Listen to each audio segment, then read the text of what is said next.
Bonjour, bienvenue dans Vesper. Dans la lignée des parcours qui donnent son identité à ce podcast, je vous propose l'histoire d'un homme guidé par la passion qui a tourné la page d'un métier vibrant pour créer un lieu entièrement dédié à la reconstruction. Une conversation qui éclaire la santé mentale, interroge nos façons de travailler et affirme la nécessité de proposer des alternatives pour comprendre, traiter et déstigmatiser les burn-out. Très belle écoute. Aujourd'hui, je reçois un homme dont le parcours est une traversée, celle d'un monde à très haute altitude, celui de la finance internationale, vers un autre plus humain, celui du soin, du repos et de la reconstruction. Alain Dublin a été trader pendant 25 ans, une vie de vitesse, de succès et de tension, jusqu'au jour où tout s'est arrêté. De ce basculement est née une idée, Mood House, un lieu inédit à Arradon, dans le golfe du Morbihan, dédié à la prévention et à la prise en charge du burn-out. On va parler de chute, de renaissance, d'hôtellerie, d'innovation, de Bretagne et de respiration. Bonjour Alain. Bonjour Annabelle. Merci d'avoir accepté cette conversation. J'ai très envie de comprendre le chemin qui t'a conduit jusqu'ici, au bord du golfe, à créer ce lieu de vie, de soins où nous sommes, de reconstruction, de sa santé mentale, sujet pleinement d'actualité. Mais avant, revenons un petit peu en arrière. Avant le Mood House, avant le burn-out, il y a eu cette première vie hyper intense, celle d'un trader. Comment toi, l'ingénieur, je crois que tu as fait des études d'ingénieur. Exactement.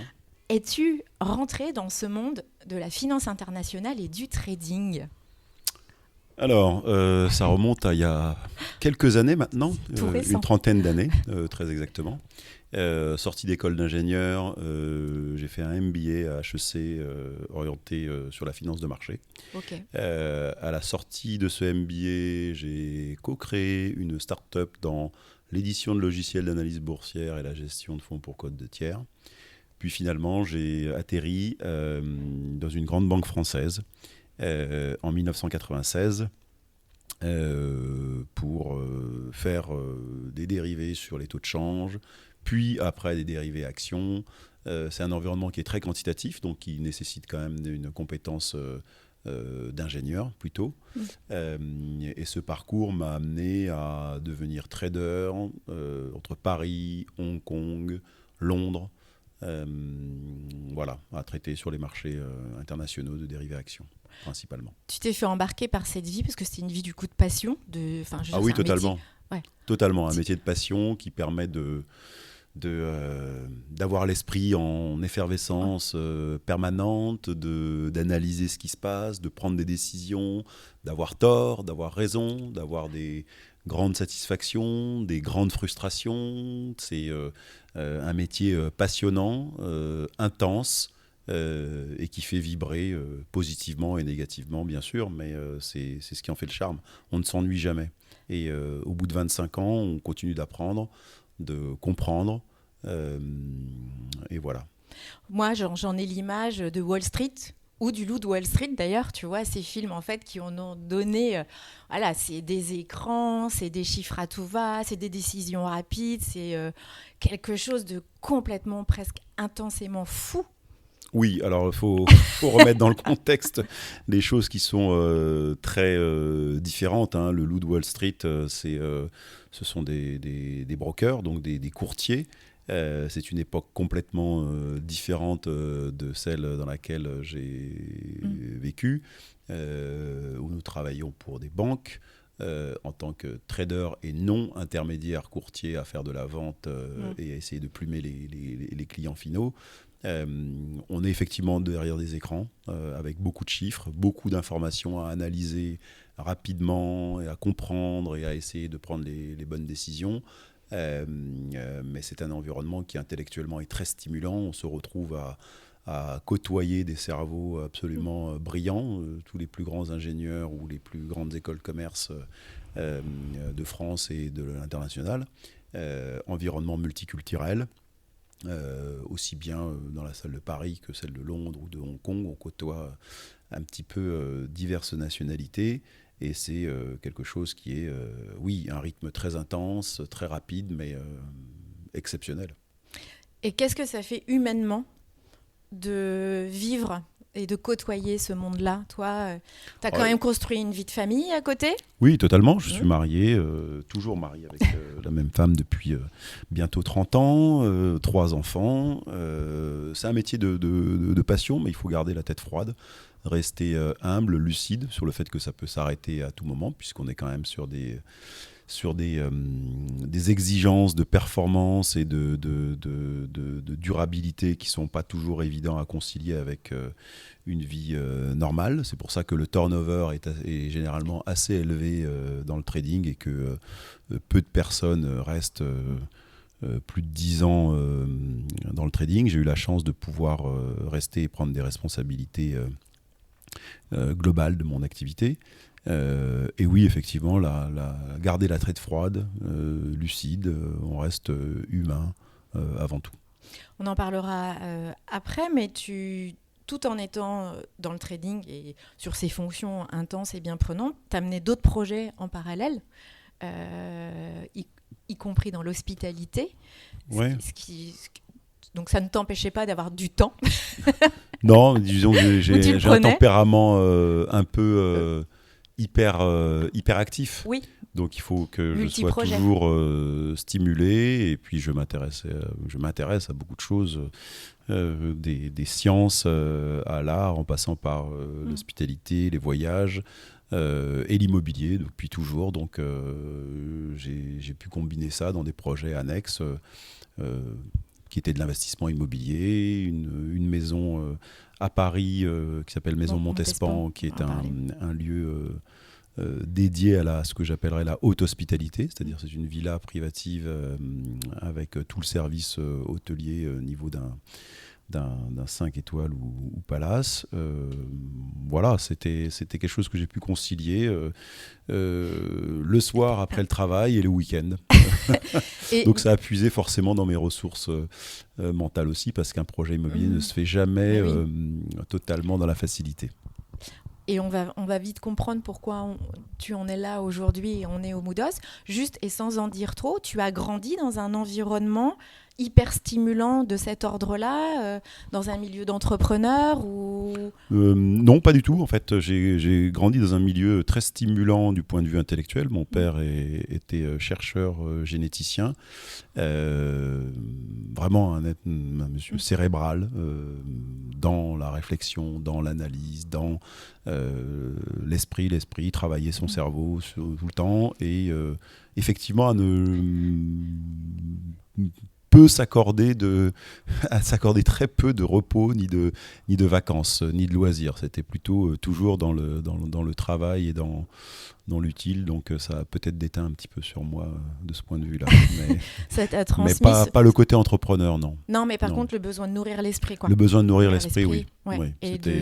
C'était une caractéristique assez forte de mon environnement, aussi bien du côté de mon père que de ma mère, qui était plus sur l'aspect culturel. Voilà. Il y a eu à un moment donné un point de bascule, un point de rupture. En octobre 2019, tu parles d'un burn-out très sérieux. Comment ça se manifeste et le jour où ça bascule? Oui, alors effectivement, en octobre 2019, j'ai eu un effondrement total, qui est multifactoriel, le burn-out. C'est évidemment un rythme de travail très intense, beaucoup de stress, beaucoup de voyages, mais surtout, j'ai cumulé avec des gros chocs émotionnels, la perte de mon père en 2017, ma mère qui est venue vivre chez nous avec un cancer pendant 2 ans à la maison. Et donc ça a puisé dans des ressources émotionnelles et mentales de manière assez appuyée, jusqu'à la rupture complète, avec plusieurs pertes de connaissances, convulsions, 3 séjours en observation à l'hôpital, qui ont été suivis d'un arrêt long avec accompagnement de fin de vie de ma mère à la maison, suivi du confinement. Donc en mai 2020, ça a été à tel point que j'ai voulu aller en clinique psychiatrique. Voilà. Donc, voici les manifestations. Oui. Et pourtant, j'ai eu beaucoup de signes C'est ce que j'allais dire. précurseurs. J'ai eu beaucoup de signes précurseurs dans Tu l'année. les as pas lus. Tu Et les as pas détectés. j'ai eu beaucoup de signes précurseurs dans l'année qui a précédé, principalement.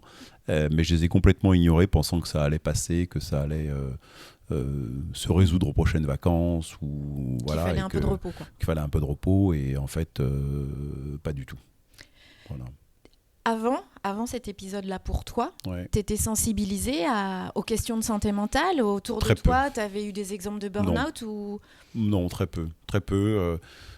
Ça remonte donc il y a 6 ans maintenant. Et il y a 7-8 ans, on en parlait un petit peu, mais les entreprises n'avaient pas encore mis autant de dispositifs de prévention et d'information qu'aujourd'hui. Je pense qu'aujourd'hui, j'aurais été plus vigilant, mais j'avais pas eu T'avais pas de culture, de sensibilité spécifique à ça.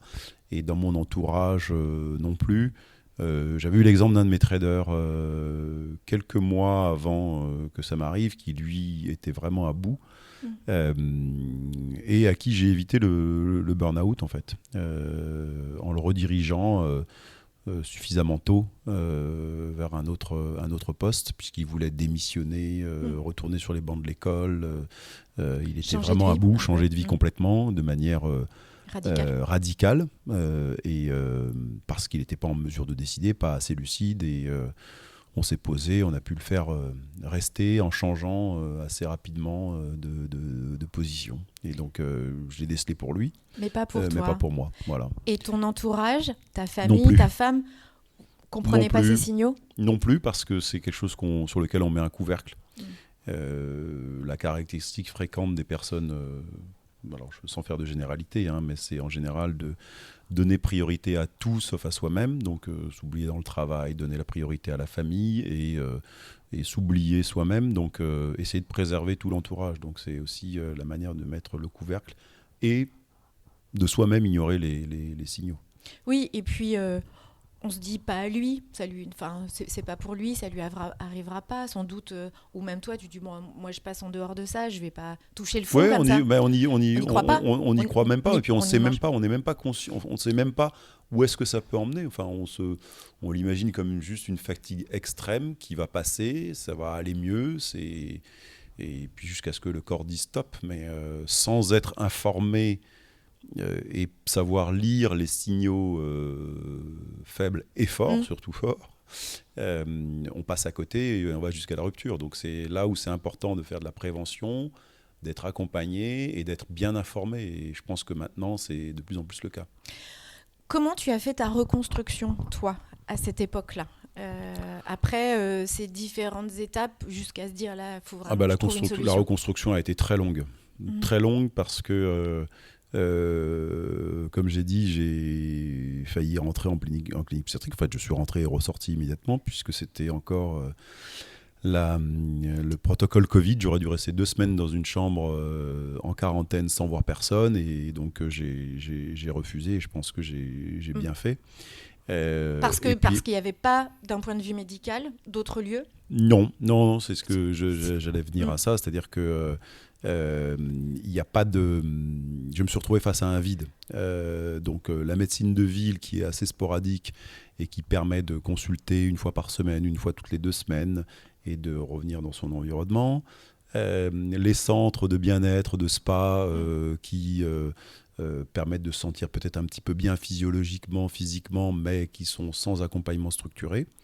Et puis à l'autre extrême du spectre, les cliniques psychiatriques qui sont là, inadaptées ou mal adaptées pour des gens qui sont juste accidentés, puisqu'on se retrouve avec des pathologies chroniques, multipathologies chroniques de santé mentale. Et si on est valide, alors il y a des cas extrêmes qui nécessitent l'hospitalisation en clinique psychiatrique, mais dans la plupart des cas, on doit pouvoir s'en sortir sans passer par cette case qui peut être très stigmatisante. Donc en fait, ce qui est quand même là où j'ai eu ce ressenti, c'est qu'il faut être extrait de son environnement quotidien pour pouvoir prendre un temps de respiration, de recul, stabiliser, remettre en place les fonctions vitales pour après avoir un traitement au long cours. Mais cette étape d'extraction de l'environnement quotidien, que ce soit professionnelle bien sûr, mais aussi privée, est la seule manière de se recentrer sur soi et de stabiliser, d'être accompagné avant de construire quelque chose, un suivi qui est indispensable au plus long cours. Mais c'est ce qui m'a amené à réfléchir à créer un lieu pour ça. Donc ma première démarche après cet effondrement, ça a été d'essayer de comprendre ce qui m'était arrivé, d'analyser et de me dire j'ai quand même eu des signaux, si la prévention avait été mieux, peut-être que je ne serais pas allé jusqu'au bout, et voilà. Donc j'ai commencé par réfléchir à créer une application pour la prévention dans le monde de l'entreprise, parce que l'outil digital permet d'avoir en permanence un outil de libérer, d'être anonyme, de libérer la parole quelque part et de pouvoir s'auto-évaluer, d'avoir des bons tutoriels. Et j'ai constaté que ça existait déjà. Donc du coup, je me suis rapproché des personnes qui faisaient ça, en l'occurrence la société Moodwork. Et puis après, ça a été la réflexion plus sur le lieu de prise en charge. Et j'ai commencé à y réfléchir sérieusement, tout en me formant un petit peu en ligne sur tout ce qui était thérapie. Voilà. Toi, tu as mis combien de mois à ton avis? J'ai mis 4 ans. 4, ouais. En fait, c'est un travail. J'ai mis 4-5 ans avant de revenir à peu près. Et il y a encore des traces. C'est un stress post-traumatique que l'on vit. T'as une angoisse de rechuter? T'as une angoisse de retomber? Oui, ça peut.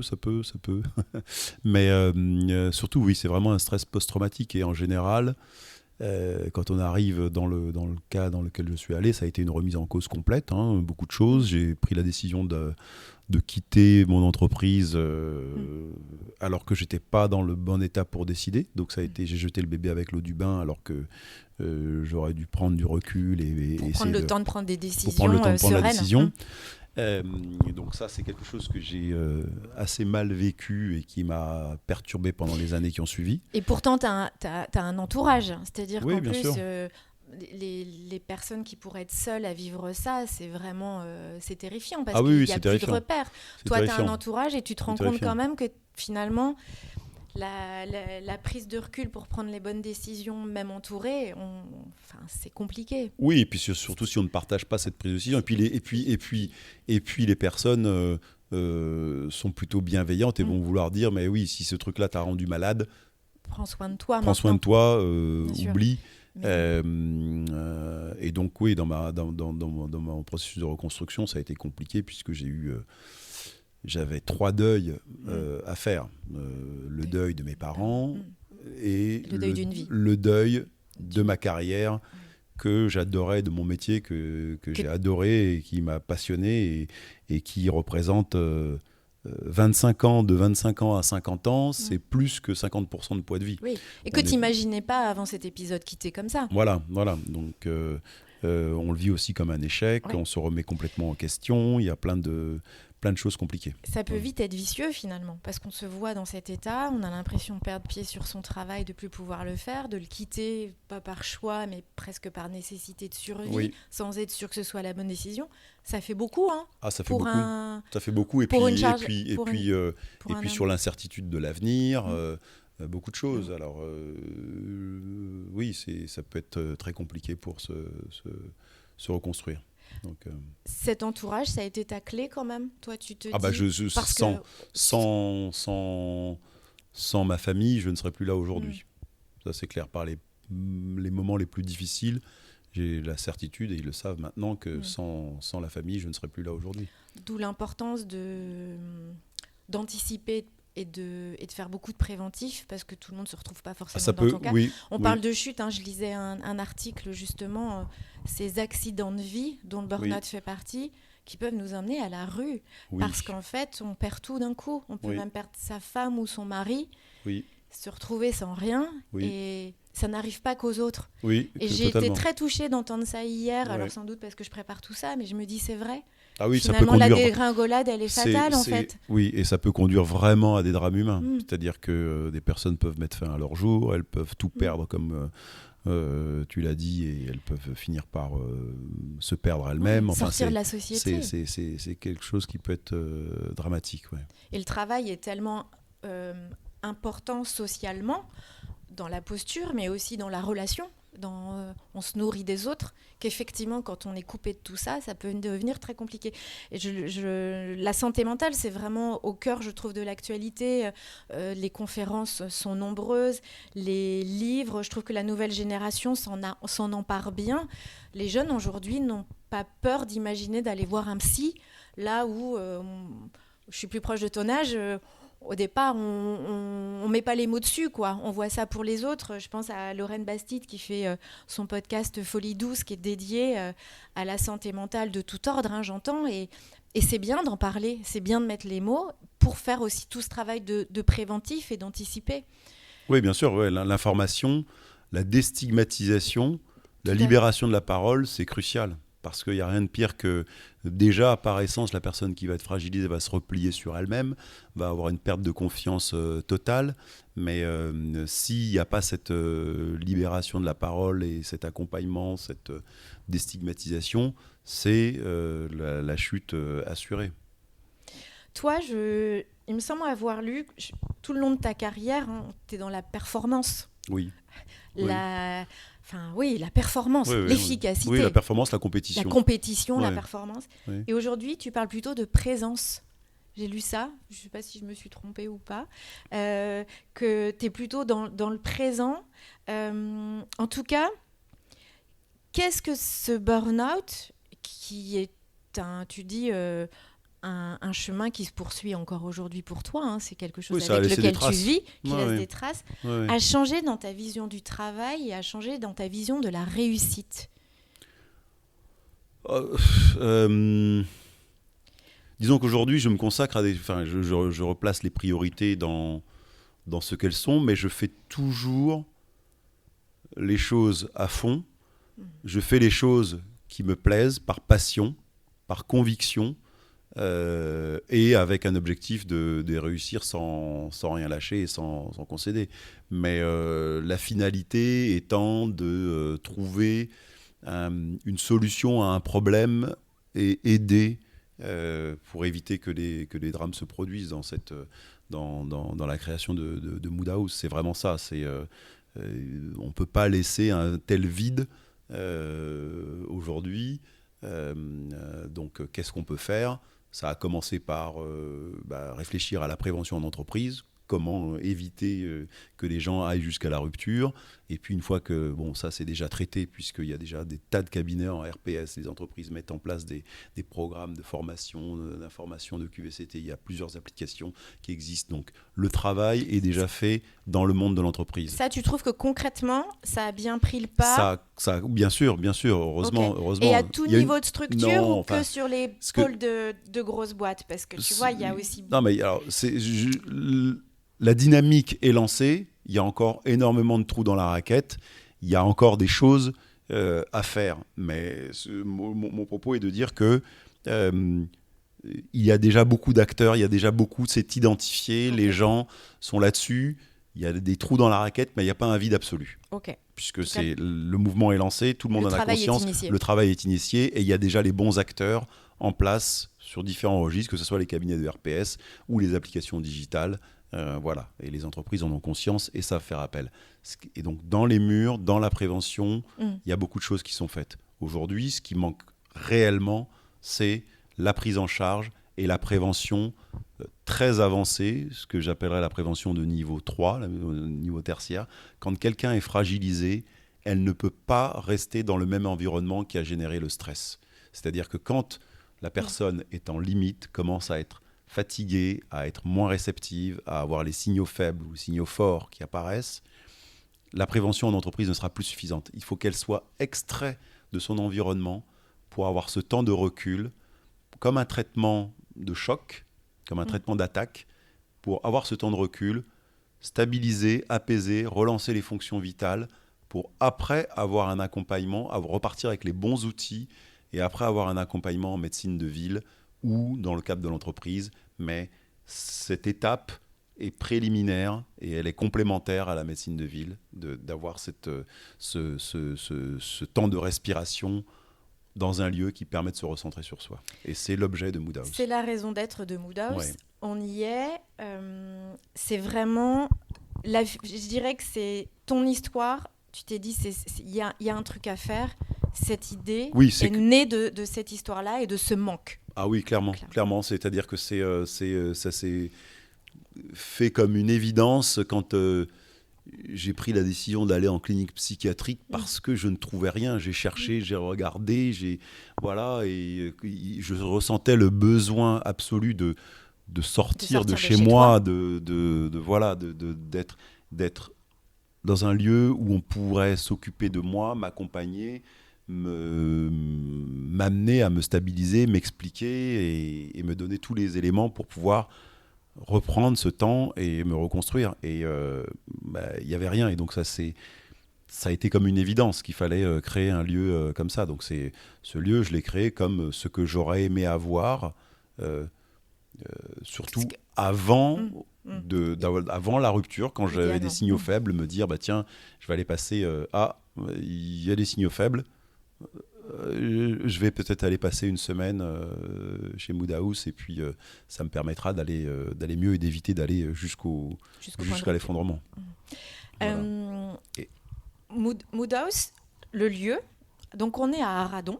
Exactement. Qui n'est pas ton point de chute, mais par contre tu connais la Bretagne, hein, c'est ça? Oui, j'ai eu l'occasion de venir plusieurs fois en vacances à Port-Navalo. C'est ça, donc tu as quand même déjà découvert. Parce que j'étais quelques années plus jeune. Cette idée, par contre, du Mood House, de ce lieu, qui avait peut-être pas encore ce nom, même si tu avais Moodwork déjà, tu étais en lien avec eux, tu l'imaginais en Bretagne, par contre? Ou tu Je l'imaginais au bord de la mer, absolument. Okay. Au bord de la mer, absolument. Et la Bretagne faisait partie plutôt de la top list. En tout cas, c'était pas la Côte d'Azur par le côté... alors, le soleil est très intéressant, mais l'été peut être... compliqué, à moins d'avoir un spot très rare. Et donc, oui, le golfe du Morbihan est juste magique. D'être à Arradon, à 100 mètres du GR34, avec cet environnement de campagne et de mer immédiat, c'est très ressourçant. Donc, à 2h30 de Paris, donc, le lieu cochait énormément de cases. Et quand je suis tombé sur l'annonce par hasard en 2021... C'est ça, donc tu t'es reconstruit, mais quand même très vite en parallèle. Ouais. On voit bien que tout a été fait en parallèle. Tu t'es relancé, enfin tout de suite tu t'es quand même lancé dans cette histoire, dire il faut que je trouve le lieu, je vais acheter le lieu et je vais le construire. Ouais. Donc fallait quand même être un peu fort, quoi. Oui, il fallait. De toute façon, c'est. Ça passe par le projet pour toi, la reconstruction. Ça passe par le projet, l'inertie. Rester sans rien faire, c'est encore plus terrible. Donc, en tout cas, c'est plus destructeur. Donc, il fallait avoir un moteur et cette conviction était là, chevillée au corps. Donc, ça a été, ça s'est présenté comme ça. J'y réfléchissais. En fait, ça a été vraiment de tomber sur l'annonce qui a déclenché. Je l'avais en arrière-plan, en arrière-tâche, en tâche de fond. Sans m'être dit je vais chercher absolument un lieu. Et puis je me rappelle très bien un jour c'est vrai qu'avec les applications, la prévention, regardons un peu quand même les lieux, il faudra en faire un, mais est-ce que j'ai vraiment le courage pas, etc. Et puis j'ai ouvert l'application Se Loger, j'aime bien. Allez, puis j'ai dit tiens, qu'est-ce qu'il y a comme hôtel à vendre? Il y en a qui scrollent sur des applis comme ça, et toi c'est Se Loger. Voilà, et donc qu'est-ce qu'il y a comme hôtel à vendre, comme grande bâtisse en Bretagne? Et je suis tombé sur cette annonce. J'ai appelé dans la foulée. Ouais. J'ai fait l'offre quasiment dans la foulée. Je suis venu le lendemain ou sur le lendemain, dans les 2 jours qui ont suivi pour visiter. Et voilà. Et c'était parti pour l'aventure. Et quel projet? Quelle aventure. Oui, je te vois. Bon, moi, je sais qu'il lève les yeux. Bon, oui. ce fut une aventure. Avant juste de parler de l'aventure, il y a un vrai triptyque autour du Mood House. Il y a de la prévention, il y a de la reconstruction, et il y a l'après, c'est ça? Tu peux nous décrypter ce triptyque? Oui, alors il faut bien repréciser aussi que Mood House, je ne l'ai pas fait seul. Oui. C'est-à-dire que je suis vraiment Toi, à tu as l'origine, investigué le le lieu. porteur, j'ai Voilà. trouvé, et une fois que j'ai eu cette conviction et trouvé le lieu, j'ai sollicité des amis très proches, dont deux Vantais, pour m'accompagner Et sur ce s'associer projet, avec toi. voilà, et s'associer pour construire ce projet. Donc, Ça en oui, fait un projet très humain, oui. parce qu'on dit associé, mais c'est pas juste de Ah non, l'investissement. C'est une vraie non, histoire. puisque je conserve quand même la très grande majorité, donc c'était au-delà de l'aspect financier, puisque du point de vue financier, j'aurais pu le faire seul, mais c'était vraiment d'être entouré des bonnes personnes qui partagent la même conviction et qui allègent le fardeau aussi, clairement. Ouais. Et puis réunir les expertises, puisque Ouais. j'ai beau avoir l'idée, je suis pas. Alors je maîtrise assez le sujet de la construction et de la décoration et de l'hospitality, mais il y a quand même beaucoup d'autres volets pour lesquels il fallait réunir des compétences et des énergies positives autour du projet. Donc, Oui, c'est ça. c'est là Et énergie positive, c'est bien dit. J'ai eu l'occasion de les croiser lors de l'inauguration. Tu as un excellent pote à toi des études d'ingénieur. Exactement. Geoffroy de Lyon, qui est Vantais. Et qui, lui, était Était ingénieur et qui a glissé vers les très RH. largement vers les RH. Donc, on voit bien déjà la sensibilité très humaine. Et qui m'a présenté Olivier Savourel, qui est Vantais aussi, et Ouais, qui est spécialiste de l'hôtellerie et de la restauration. Tout à fait. Voilà. Et puis d'autres amis, Pierre Martin, Benjamin Brion, qui est le CEO de Moodwork, et Luc Bajot, un très bon ami aussi. Et ça fait vraiment une équipe. On voit, comme tu dis, multicompétences, vision globale et amicale, qui fait de ce projet un projet humain et qui a du sens, et effectivement qui est là pour l'humain. Ah, exactement. De toute façon, on est là pour créer ce lieu, pour répondre à un besoin qui existe. Et pour aussi, on est société à mission. Mood House est une société à mission. Donc, on a vraiment cette vocation à cette conviction qu'il faut éviter les drames humains. Et on sait aussi que pour les entreprises, c'est quelque chose de crucial. Au-delà de l'aspect RSE, pour elles-mêmes, c'est du point de vue purement ROI, c'est très important de pouvoir prévenir et éviter, anticiper. Voilà. On revient sur le triptyque, sur la vocation du Alors Mood oui, House. pour revenir sur la question. Ce qu'on peut y soigner. Oui, donc le programme est conçu sur 3 piliers qui sont repos et reconstruction physique, reconnexion mentale et retour au travail. Donc vraiment pour adresser les différents états, les différentes phases que peuvent avoir les personnes qui sont fragilisées et qui ont besoin de se reposer et de se reconnecter un petit peu, d'avoir un réalignement de leur capacité psychique et mentale, jusqu'à la préparation au retour au travail pour les personnes qui ont eu un burn-out ou qui sont en réflexion de changement de vie, peut-être. Et on combine différents spécialistes, c'est-à-dire que l'idée est vraiment de couvrir tous les volets, que ce soit de la vie privée et de la vie professionnelle, puisque c'est souvent multifactoriel, même s'il y a une grosse dominante professionnelle.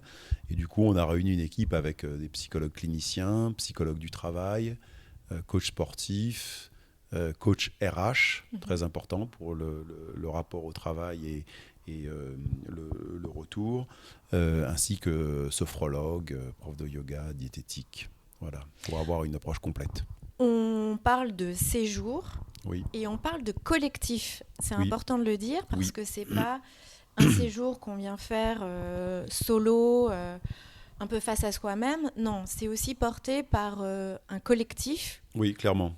Donc c'est une approche qui est individuelle dans le collectif. L'idée étant que il faut déstigmatiser, libérer la parole, redonner confiance, et pour ça les ateliers et les groupes de parole sans sombrer dans le misérabilisme, sans sombrer dans l'auto-apitoiement ni quoi que ce soit. Mais c'est assez puissant pour les temps d'échange, comprendre que ça peut arriver à des personnes, des pairs, des personnes similaires qu'on n'est à pas tout soi-même, seul. et qu'on n'est pas tout seul, et qu'il existe un chemin vers la reconstruction. Et c'est plus facile de partager et de comprendre quand il y a d'autres autour de soi, quoi. Okay. Et on n'est pas livré à soi-même du tout. Ça pourrait être quoi un petit peu une journée type ou des moments type au Moodos pour qu'on comprenne Alors vous avez forcément des activités sportives douces, des temps de parole et d'échange, des ateliers, du temps libre. On est dans un environnement de pleine nature. Hein, voilà, donc, des séances en on pleine profite nature, bien de la nature. Séances individuelles, de relaxation et de soins corporels qui peuvent être de l'ostéopathie ou des massages de confort. Mais c'est un programme qui est très structuré quand même, avec un programme quotidien qui est bien établi par typologie de séjour. C'est ça. On vient pour faire le break de son quotidien, hein, ce que tu disais, sortir de son quotidien qui est anxiogène ou qui pose problème, pour justement être prise en charge quand même. Parce que oui, totalement. Vous venez ici, vous ne construisez pas vous-même votre journée. Hein. Vous êtes vraiment prise en charge pour aller mieux. Exactement. Il y a un programme qui est bien défini sur les 3 typologies de séjours. C'est-à-dire qu'on a 3 séjours. Un qui est orienté sur le repos et la reconstruction physique. Un qui est orienté sur la reconstruction psychique et le réalignement. Et un qui est plutôt orienté sur le retour au travail, qui sont nos 3 piliers. Mais sachant que dans chacun de ces jours, même si vous avez une majeure, une dominante, vous aurez toujours des éléments des autres piliers du séjour. Donc, mais c'est un programme qui est structuré, qui laisse bien sûr des temps libres à chacun. L'idée n'est pas de surcharger à nouveau, mais il faut être accompagné de manière assez structurée. Oui. Donc l'hospitalité, tu connais, hein, Maison Montespan 2013 Enfin, 2015 acquisition et sortie complètement finalisée en début 2019. Oui. Donc, ce qui a pu aussi accaparer ton temps et ta charge mentale, on peut l'imaginer. C'est exact. Mais finalement que tu as aimé parce que tu es reparti. Oui. Justement, entre le Moodos, Maison Montespan, on voit bien que c'est 2 lieux, 2 univers différents, mais finalement, il y a quand même une patte. L'hospitalité, en tout cas le qualitatif. Oui. Le plaisir ou de recevoir de façon exceptionnelle ou le plaisir de recevoir ici pour reconstruire. C'est quoi la passerelle ? Moi, je trouve qu'il y a un lien quand même entre les deux. Mais la passerelle, c'est l'environnement dans lequel on doit se sentir bien. Donc le positionnement est très différent, bien sûr, et les buts ne sont pas les mêmes. Mais ce qui était primordial aussi dans Mood House, c'est de ne pas en faire une clinique psychiatrique du tout. Donc en faire un lieu de bien-être en premier lieu. Un lieu d'accueil. Un lieu d'accueil similaire à un hôtel 4 étoiles, 3, 4 étoiles, enfin, même sans parler d'étoiles, mais avec des belles prestations, du confort. Du coup, où on se sente bien par la couleur et par les couleurs et les matières, que l'alimentation soit orientée pour le bien-être physique et mental, mais sans renoncer au plaisir, et que l'on se sente vraiment très bien dans un petit cocon. Et donc ça c'est primordial d'avoir le plaisir de l'œil aussi. L'esthétique est très importante dans cette approche. Il y a le luxe parisien, l'accueil parisien, et on va être un peu chauvin, le luxe breton et le soin breton, et le luxe par l'environnement aussi, parce que c'est vrai qu'on est dans un environnement. C'est l'environnement qui prime, et une prestation de rénovation. L'environnement est réellement magique. Des ondes telluriques de la Bretagne sont là. Ouais. On parle du soin, mais on peut aussi quand même comprendre que c'est un vrai projet que tu as porté. Alors, accompagné, mais voilà, ça a mis du temps à sortir Mood House. Oui, ça a été beaucoup plus complexe et laborieux que nous l'espérions, que nous le planifions, et c'est effectivement été dur à porter. Des lourdeurs administratives inhérentes à chaque projet immobilier, à des permis de construire, des entreprises qui ont pu être moins fiables que ce qu'on espérait, des conditions météo et de terrain qui ont été compliquées la première année de construction, et des imprévus, bien sûr. Notre architecte qui a fait un burn-out, qui n'était pas une sinécure. Et donc oui, effectivement, c'est un projet qui a été très long, très complexe, mais qui a abouti. Donc maintenant, on est ravis. C'est une deuxième phase du projet. C'est la deuxième phase du projet qui démarre, qui est intense aussi, bien sûr. qui pompe pas mal d'énergie et de ressources, mais qui devrait aboutir. Et on sera ravis de l'accomplissement. Intéressant que tu parles d'énergie et de ressources, parce que ça veut dire qu'il faut que tu fasses attention à toi aussi, oui. Toujours. Oui. T'écouter, et pour autant l'innovation, ça te fait pas peur si je te parle d'Emotion? Non. Là, on est sur encore une autre forme de mobilité. Oui. Moi, je trouve ça quand même... Enfin, on sent que tu es à la fois fort et fragile. Oui. Je me permets, on ne se connaît pas, mais parce que voilà, il y a ce besoin de faire, d'imaginer, d'innover. Tu es un homme de projet, on le voit, et puis d'aller au bout surtout, et que ça se concrétise.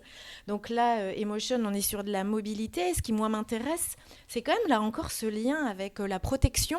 Ouais. Là, on va être plutôt sur la protection corporelle, parce que Emotion, c'est une sorte de scooter 4 roues avec une coque, un peu.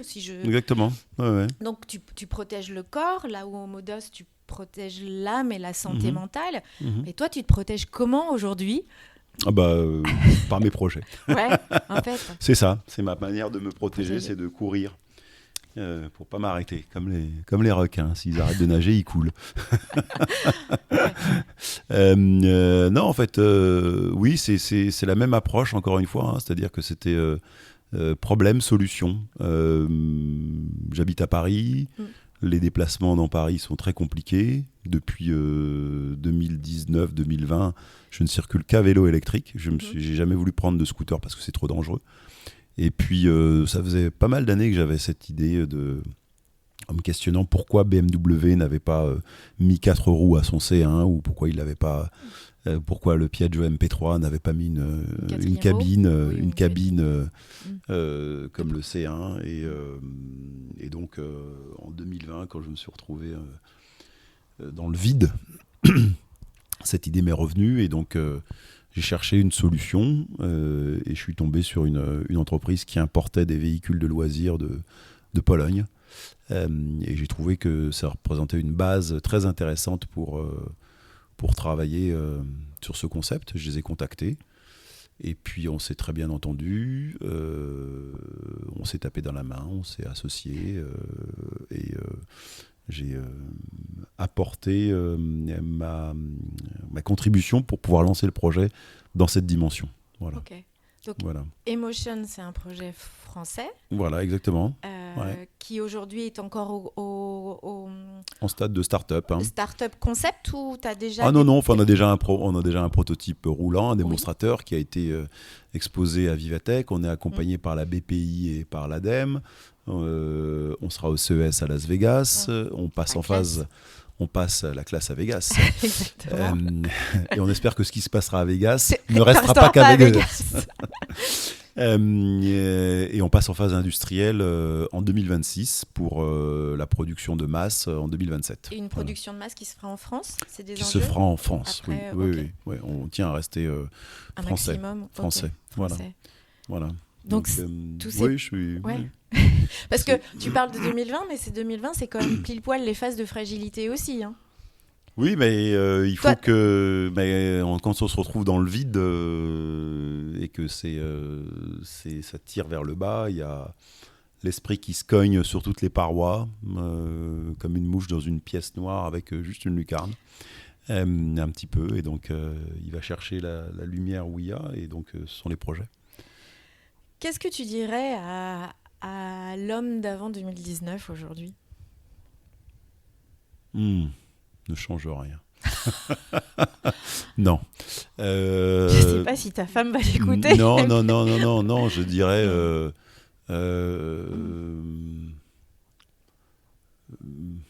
lâcher prise un peu plus, peut-être. Mais c'est difficile parce que 2019, la grosse composante est quand même les deux deuils. C'est la grosse composante dans mon cas, même si le métier était très, très dense, très intense, voilà, mais j'ai adoré, je l'ai fait, et je ne sentais pas la limite. Je pense que c'est vraiment un cumul de plein de choses qui ont fait que, voilà, et donc le deuil de mon père et ma mère avec un cancer qui, à la maison, et tous les 2 mois, je pensais que c'était la fin. Ça a puisé énormément dans les ressources jusqu'à la rupture, donc, et rétrospectivement. Ouais, finalement, heureusement qu'il y a eu cette chute, parce que ça m'a quand même permis de passer les 6 derniers mois en accompagnement de fin de vie de ma mère. Et puis, ça m'a remis sur une route différente, sur 2 projets qui, certes, sont un petit peu longs, un petit peu difficiles à porter, mais qui sont passionnants. Et puis, une fois que ce sera accompli, je serai très heureux d'avoir eu cette étape. Donc, ne change rien, et à la fois c'était un mal pour un bien. C'est vraiment ce que je peux en tirer, c'est que c'était un mal pour un bien, puisque ça me fait faire plein d'autres choses maintenant qui sont et qui ont un vrai impact, puisqu'avant j'ai adoré mon métier, mais en termes de RSE, c'était quand même un petit peu limité. Tu le vivais intensément, tu fais tout intensément. Je le vivais intensément, mais cet accident me remet peut-être plus en ligne avec mes valeurs, et donc c'est un mal pour un bien. Douloureux, certes, mais nécessaire. Finalement, burn-out, peut-être pour toi, je ne vais pas généraliser, chute, renaissance, c'est quoi le bon mot ? S'il y en a un bon. Je pense que le burn-out amène forcément à des changements de vie, à une reconsidération de ses priorités, de sa manière d'aborder les choses. Et si on est bien accompagné, si on arrive à prendre la bonne dimension des choses, ça peut être un mal pour un bien. Et c'est tout ce que je souhaite à toutes les personnes à qui cet accident arrive, parce qu'il faut le voir vraiment comme un accident de parcours. C'est comme se casser une jambe. Et qui revient après. On n'est pas handicapé à vie parce qu'on s'est cassé une jambe. Donc il faut relativiser vraiment sur ce qu'est le burn-out, et que ça peut être une opportunité de renaissance, effectivement, oui, et de rebond.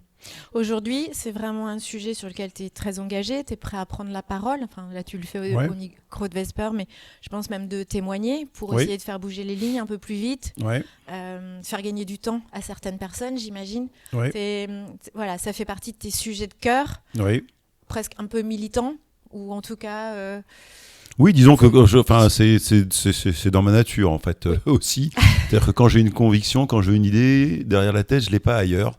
Et j'essaie d'aller jusqu'au bout de mon point, parfois peut-être avec entêtement, mais j'aime pas lâcher prise, et surtout si c'est quelque chose dont je suis convaincu et que ça peut faire du bien. Oui, pourquoi se priver de cet impact positif ? Cette carte. Mood House, Maison Montespan, Emotion, un peu d'activité de conseil. Oui, alors ça c'est une trace de mon passé qui va bientôt disparaître. Oui, avec deux amis associés, on fait encore un peu de conseil en finance de marché, mais c'était plus dans la continuité de ce que j'ai vécu, mais ça ne m'apporte plus de satisfaction.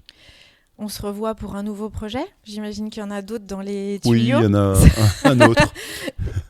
Il y en a un autre. Bon. Voilà. Eh bien, merci pour ce temps accordé. Ben, je t'en prie. Et pour cet échange avec quand même beaucoup de lucidité et de recul. Et bravo pour l'engagement et essayer de faire en sorte qu'on aille mieux. Merci à toi, Annabelle. Merci beaucoup. À bientôt, Alain. À bientôt. Au revoir. Au revoir. Merci Alain pour le temps consacré, pour ton engagement à faire bouger les lignes sur la santé mentale en entreprise comme au-delà, et pour cette expérience partagée qui, je l'espère, fera gagner du temps à celles et ceux qui en ont besoin. Et si cet épisode vous a plu, n'hésitez pas à le partager. Ces récits prennent toute leur force lorsqu'ils circulent et nourrissent la prise de conscience collective. Ciao, ciao.